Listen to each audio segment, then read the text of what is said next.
Welcome to Armed Lambs channel. I'm just so blessed to see you guys here again.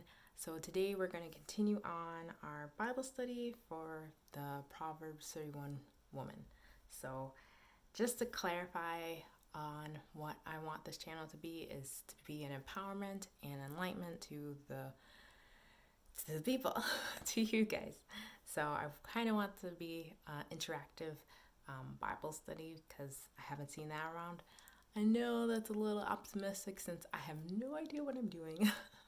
I just want to share the word with you guys. So let's just continue off of where we were. Again, grab your Bible and we're going to first go over what we did last time, and then we're going to continue on forward and then break apart the pieces into sections as I did before.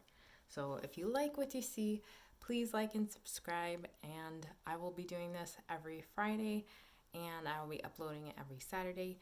Hopefully, if I get more traction, I will have it every Friday and Saturday, but we'll see.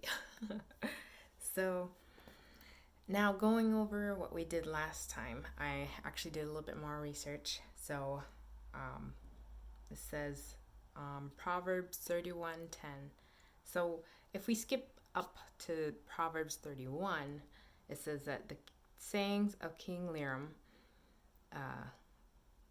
in inspirational utterance his mother taught him. So this is, again, as I said, this is directed towards him, and he is a king. So this is directed for people or men who were already knowing what they were doing in life, already had an established place. So yeah, let's get into the word. So last time we went over and it said, a wife of noble character who can find. She is worth far more than rubies. So I went back and I looked it up because I guess sometimes we don't realize, like, why rubies, why not diamonds per se? Because there is a gem that the Bible actually does talk about. So why didn't they mention, diamonds instead of rubies? So I looked it up, and it turns out that in Bible times, rubies were more common of a precious gem to find than diamonds. That's not to say that they didn't have diamonds, but they couldn't find them as readily.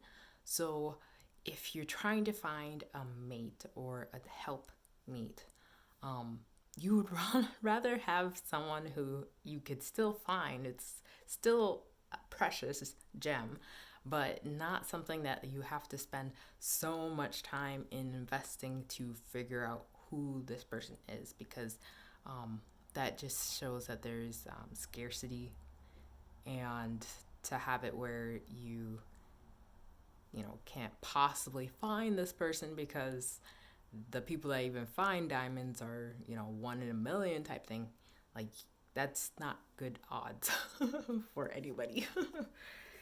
So, we're going to skip ahead then to 11, and it says her husband has full confidence. So, I said last time of the fact that they're not attached to the hip. What I mean by that, and it's not to throw shade at anybody, of like, doing activities together. That's lovely that people are doing activities together with their significant other. That's not what I'm talking about. I'm talking about the fact that this person knows what they're doing, so the other person doesn't have to worry about what they're doing. So let's put that out there. And she brings harm. Wait, sorry. She does not bring harm, so she brings him good, not harm, all the days of her life. So every single day, she's not going to set it up where, down the line, even though, no one knows the future, she's not going to have it where it's a situation that she starts that ends up losing them money, or just giving them a bad situation because of the fact that she's not thinking about those things ahead of time. So now we are at 13. So she selects wool and flax and works with eager hands. She is like merchant ships, bringing her food from afar. She gets up while it's still night. She provides food for her family and portions for her female servants. She considers the fields and buys it. Out of her earnings, she plants a vineyard. I'm going to stop there because there's a lot there to like break down. So it says she selects wool and flax. So wool and flax actually can be used to create, clothing. So to spin it, to weave stuff, she needs both the ingredients of wool and flax. So she selects these things so that she has a future intention for them. So she knows how to invest in things, because she works with eager hands. Okay, and then she's like merchant ships, bringing her food from afar. So that means that she is going out and doing what she needs to get that food, seeing what's best, because merchant ships, if you want to keep being a merchant, you have to get the best food type thing to bring to your customers and such. So she has a discerning eye. And then she gets up while it's still night and provides for her family, food for her family and portions for her female servants. So she is a hard worker.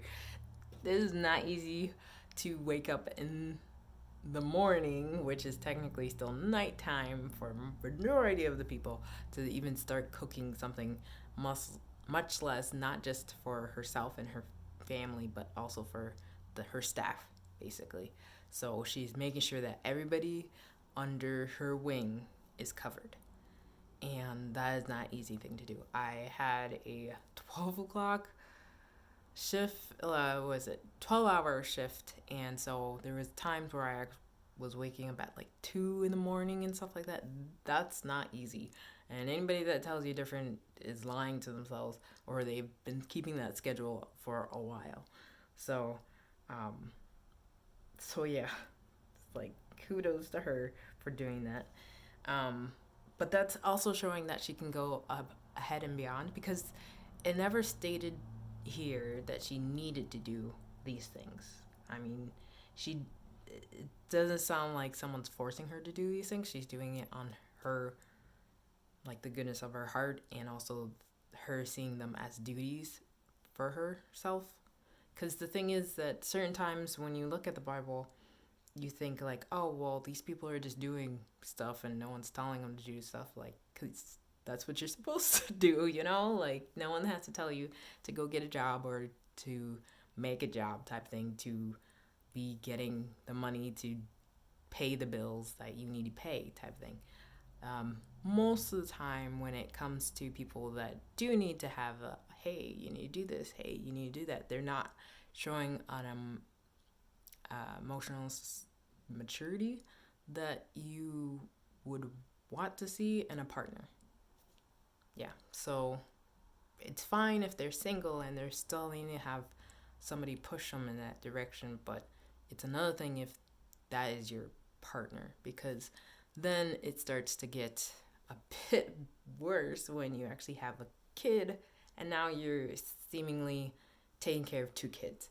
So she's doing it of her own will, and she's doing it of her standards. So yeah, so that's a good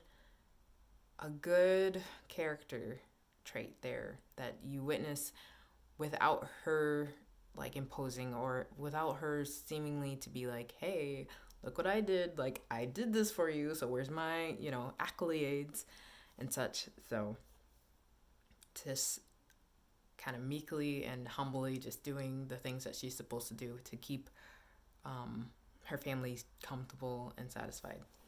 And those are the things that you need to be looking out for.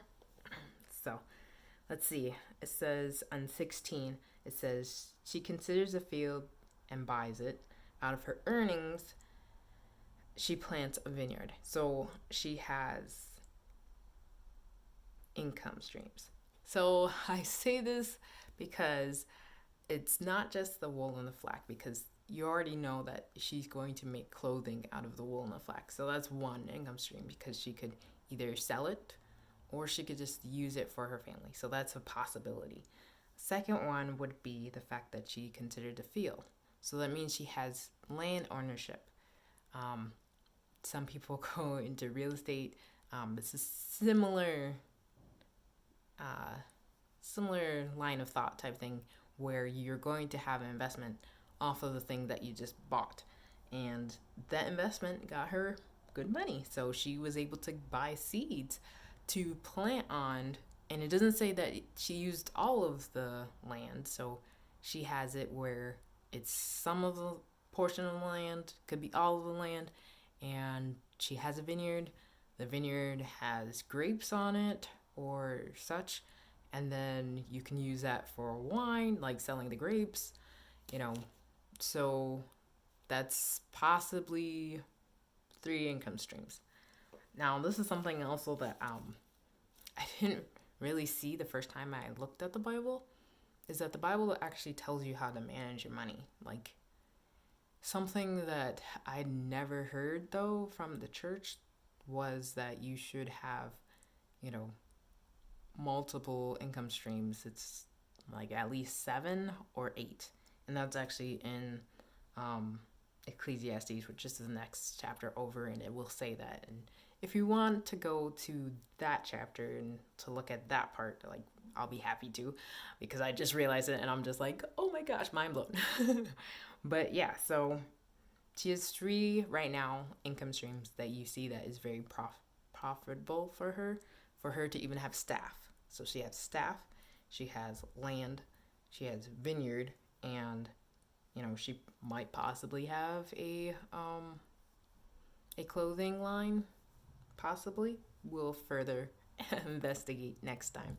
I'm gonna end it there. Tell me what you think. I had one person comment, and I'm so grateful for that one person. Oh, goodness. So I know that it's like I'm very new at this again, but it's very encouraging to see people actually leave comments. So I think his name was XinderTracks. Sorry if I got your name wrong, but I really appreciate your comment, and continue to leave comments, please.